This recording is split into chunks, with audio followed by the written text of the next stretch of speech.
فاسألوا أهل الذكر إن كنتم لا تعلمون.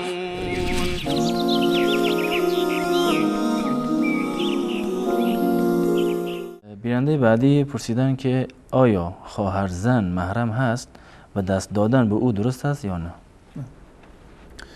الله متعال در سوره نساء کسانی رو که محرم هستند یا جز محرمات هستند اینو الله متعال کاملا برای ما بیان کرده در آیه 23 و 24. حرمت علیکم امهاتکم و بناتکم و اخواتکم و عماتکم و خالاتکم الی آخر، که الله متعال تمامی کسانی رو که بر انسان حرام هستند یا به تعبیر دیگر محرم هستند برای انسان، اینها رو کاملا بیان کرده.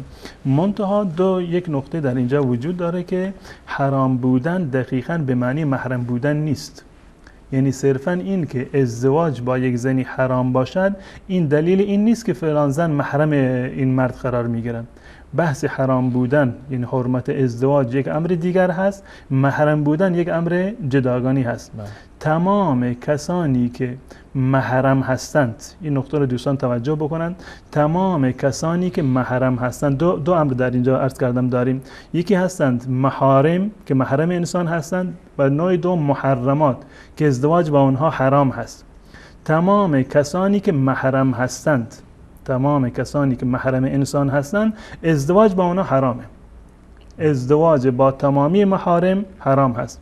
اما کسانی که حرام هستند، تمام کسانی که ازدواج با اونها حرام هست محرم قرار نمیگیرند. برعکس نیست. برعکس نیست.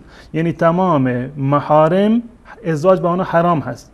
اما تمام کسانی که ازدواج با اونها حرام هست محرم انسان شمرده نمیشن. به طور مثال من یک مثال عرض بکنم. ازدواج با زن کافر و مشرک حرامه. برای هر مسلمانی ازدواج با زن کافر و مشرک حرام است. اما آیا تمام زنان کافر محرم انسان هستند؟ نیستند. فرضاً یک انسانی 4 تا زن گرفته. 4 تا زن برای یک مرد مسلمان جایز هست که بگیرد. یک فردی 4 تا زن دارد، بیشتر از این زن گرفتن براش حرامه.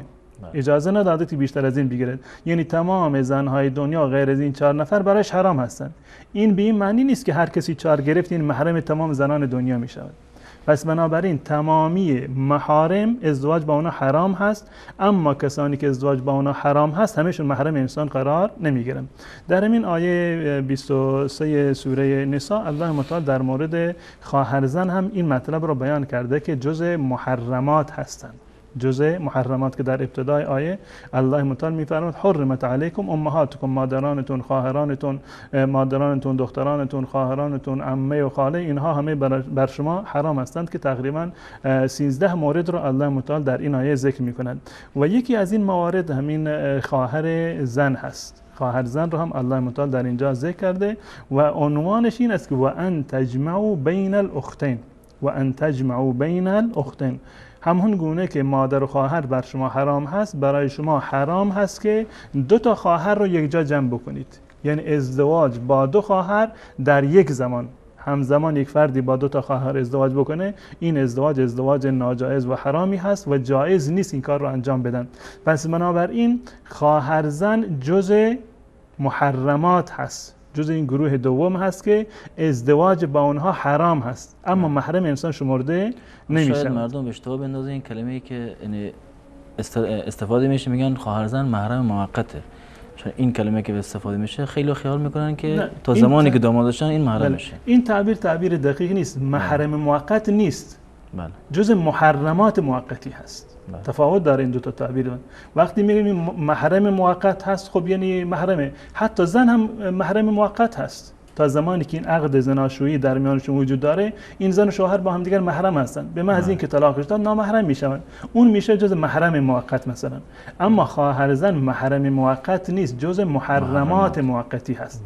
یعنی تا زمانی که انسان با خواهر اولی ازدواج کرده، ازدواج با خواهر دوم حرام هست، جز محرمات هست، جز محارم نیست. از نظر محرمیت هیچ تفاوتی با زنهای بیگانه با این شوهر خواهر در واقع ندارد. و در ادامه همین آیه در آیه 24 الله متعال بعد از این که این موارد رو ذکر می‌کند می‌فرماید و احل لكم ما وراء ذلكم، غیر از این همه برای شما حلال هست. یعنی این که بالفرض یک فردی یک جایی ازدواج کرده، زنش رو طلاق میدهد یا اینکه زنش فوت میکند، برایش جایز هست که خواهر اون زن رو ازدواج بکنه.